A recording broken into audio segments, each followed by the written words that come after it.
Welcome to Redtastic. Story 1. I'm an 18-year-old guy and my parents have a big family. They adopted 3 kids and are currently fostering 2 more, which means there are a total of 6 kids in the house, including me. Recently, I found out that my college fund has been completely spent. My parents decided to use it on all the kids. Specifically because adopted kid number 2 has chronic medical problems that require a lot of care and expenses. I was really bummed when I learned this.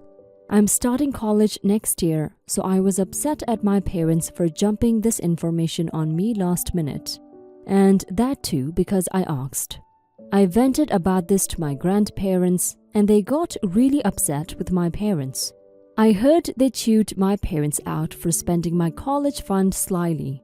Now my grandparents have decided to pay for my college. I'll still have to take out a loan and have decided to give their nice house to me as well instead of to my mom. This has created a lot of tension in my family. My parents are furious that my siblings aren't getting anything from my grandparents and want me to reject the inheritance and cut them off completely. They believe it's unfair for me to benefit while the other kids don't, and they want me to take a stand with them against my grandparents. But here's the thing, I don't want to cut off my grandparents. They're doing something nice for me, and I'm not going to turn down the opportunity for a better future. I explained to my parents that I'm not dumb. I'm not rejecting tens of thousands in this economy, and they're the reason why I ended up in this place anyway. My parents have since been giving me the cold shoulder. Am I really an ass? Edit. I have no relationship with the kids. They have a whole slew of emotional, behavioral, and even medical problems, which makes interacting with them extremely difficult. I've come to resent my parents over the years as well, because they just never have time for me since they're always dealing with these kids' meltdowns. Or whatever. On top of that, they're adopting 2 more. I don't think they realize how unsustainable this is for them. They started fostering when I was 9. Update. Today was a tough day. Adopted kid number 1, who is 15 male, approached me and asked if I hated him. I was taken aback by the question. Then he followed it up by asking why I just stood by and watched my grandparents mistreat him. I immediately shut him down and told him it was none of his business. I know it was harsh, but I felt cornered, and I didn't want to get dragged into more drama. He seemed really upset by my response and sulked the rest of the day. Obviously, I think my parents put him up to it. I doubt he was even fully aware of what's been going on. The tension in the house has been building, and my parents aren't even talking to me right now. I'm the common enemy. On top of that, I found out today that my parents didn't even leave me any lunch.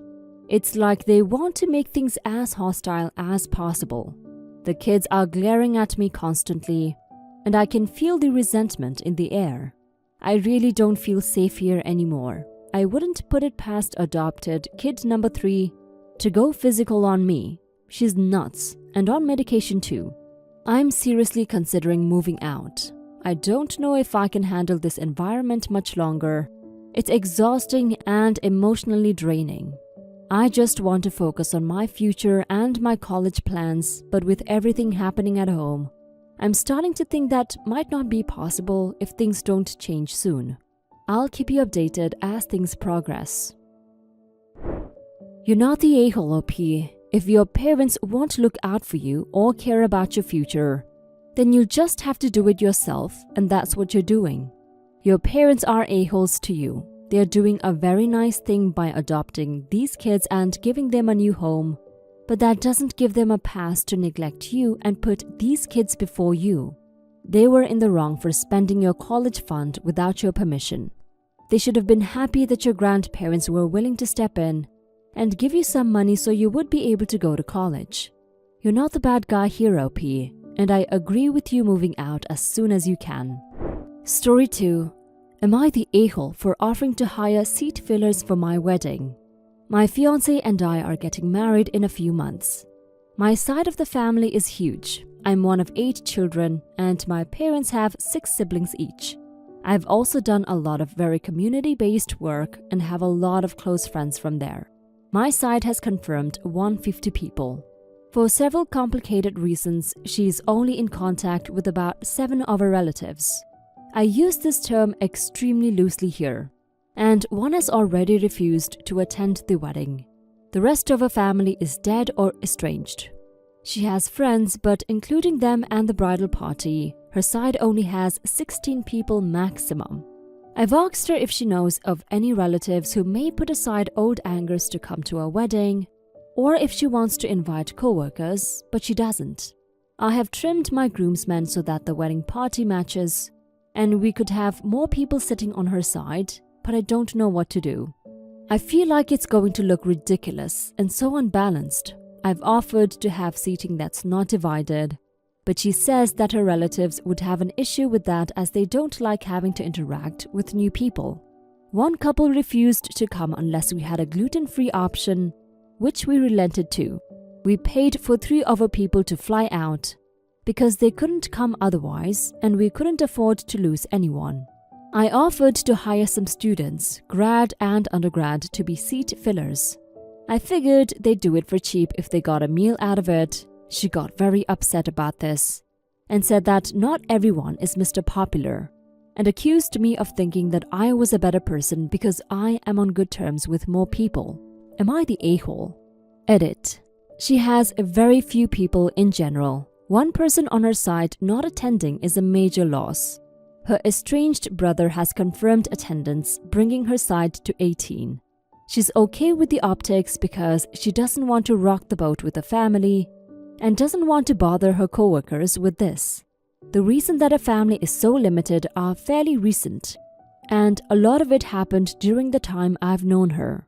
Basically, the glue of one part of her family died, and then there are 2 unrelated family schisms on different sides of the family right after. It's not that she's hated, it's a very complicated story.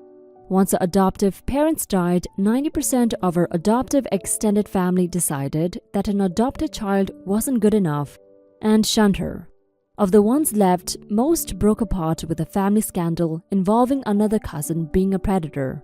Her biological family is worse. Her maternal side is largely dead, and the ones that aren't, she doesn't know how to contact. Her paternal biological family broke apart because her biological father is a predator. She's his child, so it's awkward. I was around for the larger events, and I can confidently say it's really not her. You are the a-hole OP. It's not a big deal. Offering to hire seat fillers to sit on your fiance's side with the family during your wedding is weird, especially if she's not complaining, and from what I've gathered, she's not. You seem to know the whole reason why most of her family won't be coming for the wedding, and it seems like a touchy subject, so why bring it up? She said her family, the ones that will show up, don't like strangers. Seat fillers are strangers. So why would you even think of hiring them? It's not as big of a deal as you're making it to be. It's okay for you to have more people on your side than she does. Now for some comments. You're the a-hole. Awful suggestion. It's gonna look exactly like what it is. That's what you signed up for when you invited 150 people to a wedding. Not sure what on earth you were thinking. Just give a family the front 3 or 4 rows on one side. Distinguish it with some ribbon and signs or something. You're the a-hole for making such a big deal out of the fact that she's got a smaller social network than you. Paying for random people to attend so it looks like she has a family to equal yours is a huge waste of money, and it makes it seem like her situation is shameful instead of different. Don't assign seats by side of the room at the venue, and no one will care about the wedding attendance being unbalanced. Yup, you're the a-hole. Just to share my experience, I come from a big family, but due to a lot of reason, a lot of them couldn't or wouldn't attend my wedding. I ended up with 25 people, including my friends.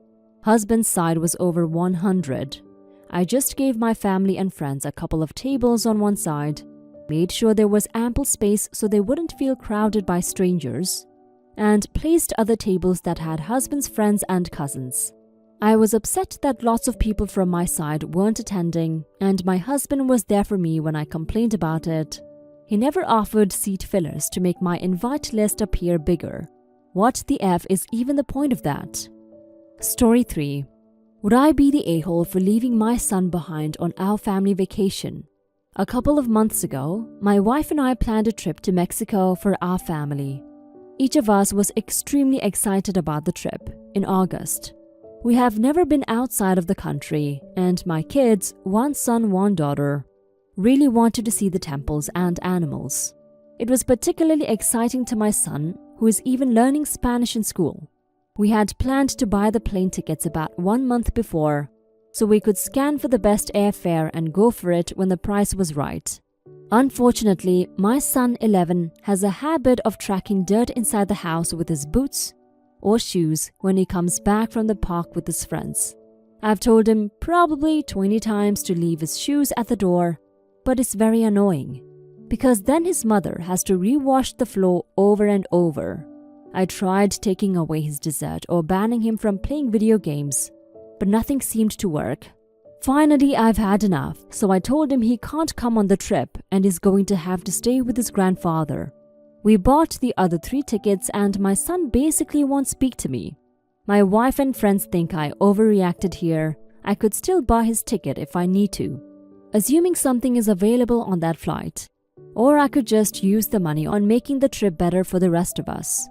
Update: purchased the ticket for my son. Thank you for helping me see the light. Now for some comments. You're the a-hole. My young son gets dirt on our floor, so we are leaving him behind. Not much of a family vacation if you are excluding a family member. He will remember that and resent you for it, and it won't stop him from bringing dirt into the house. Because, guess what? He is a child. Holy shit, you overreacted. That's not a natural consequence at all. Making him clean the floor would have been a natural consequence. You are veering into mommy dearest territory. You are the a-hole. You never exclude a kid from a family event ever. This can have serious repercussions on your kid's mental health and well-being, feeling unloved and unwanted. Kids are kids, and there will be dirt in the house and you'll have to clean. Dirt in the house is not a reason to stop a child from going on a trip to another country with his family. This will honestly lead to your son being ostracized for the family on his own part in the future if you continue down a road like this. I have seen so many stories where something like this happened and the child, when they grew up, left and cut contact with the family. Yeah, it's one trip, but this could really hurt him. You're the a-hole. Based on what you've said, the punishment way outsteps the crime. An 11-year-old with listening issues and still learning habits? In fact, short of criminal actions, I can't imagine a behavior requiring a consequence like this. Get online and get that kid a ticket and explain that there's still consequences for his dirt tracking, but the trip isn't it. And let me be clear, the kid needs consequences, maybe cleaning the room, or doesn't get that awesome souvenir he wanted. But excluding him from the family isn't a punishment. That's what this is, family exclusion. Your wife and friends are right here. Eat some crow and do what they say.